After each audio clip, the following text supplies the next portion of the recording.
Why did Moses ask Israel to cease their free will offerings for the building of the sanctuary? This is the question that we seek to answer today as we continue our verse-by-verse study of the book of Exodus on Walking Through the Bible. The glory of his cross.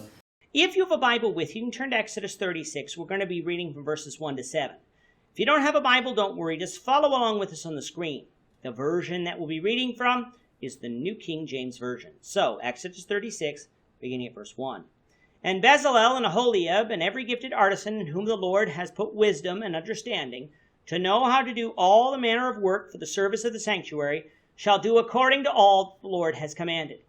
Then Moses called Bezalel and Aholiab and every gifted artisan in whose heart the Lord had put wisdom, everyone whose heart was stirred to come and do the work.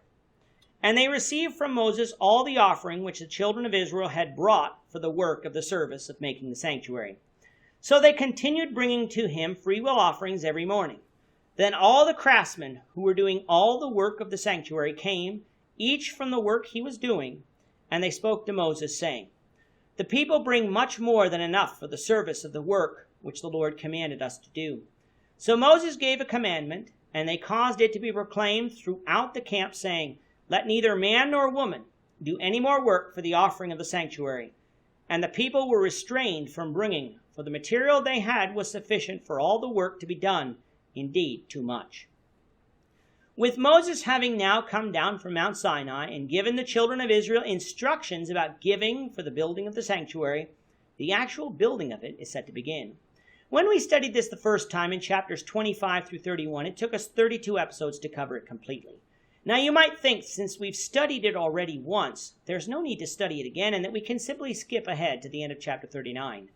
But that's not what this podcast is designed to do. At the end of each episode, I've been closing with a plea for you to return for the next episode, saying that we will be continuing our walk through the Bible, one verse at a time. We will be reading through and studying what every verse in the Bible has to say, all 31,102 of them. Now sure, all of our studies may not be as in-depth as some might like, but we will be studying all these verses nonetheless.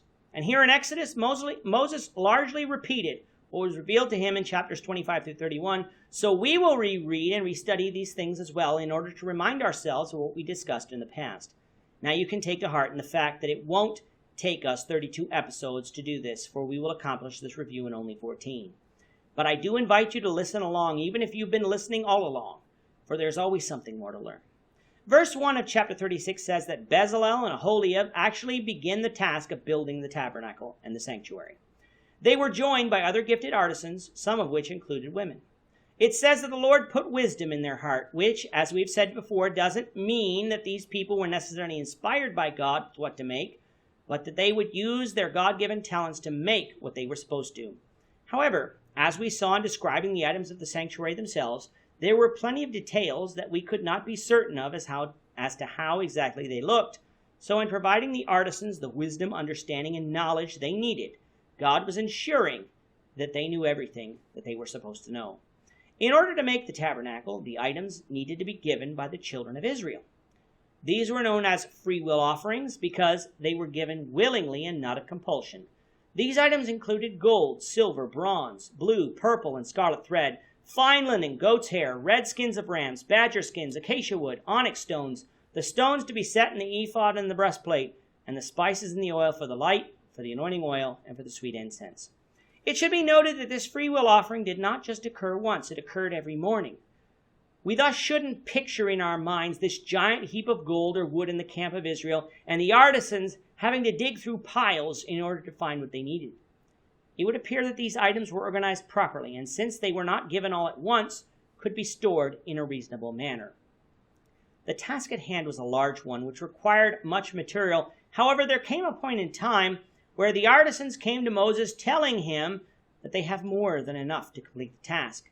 This should again show us the love that the people had for God and the determination to accomplish the task, in that they didn't have to just scrape by for the materials. The artisans had enough. In fact, they had more than enough. This is what happens when people have a goal for their giving. They can always seemingly find more to give. Such is not the case if people don't see a point or don't know the end goal, for in that case, they just seem to find ways to hold on to even more of their money.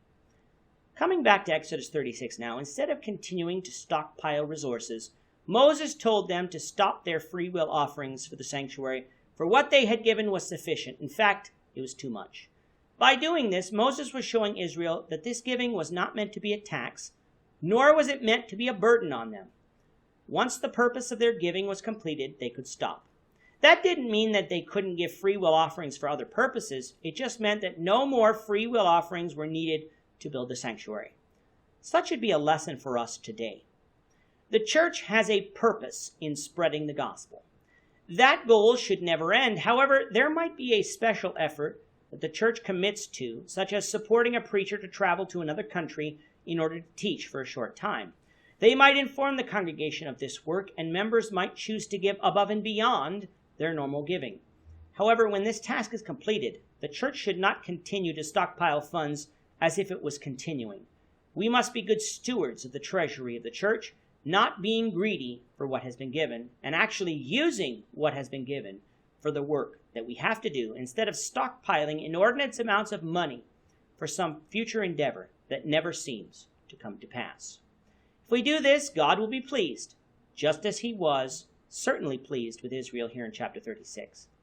With that, our time is up for today. Lord willing, we hope you'll join us for tomorrow's discussion of Exodus chapter 36, verses 8 to 19, as we continue our walk through the Bible, one verse at a time. Thank you for watching today's episode.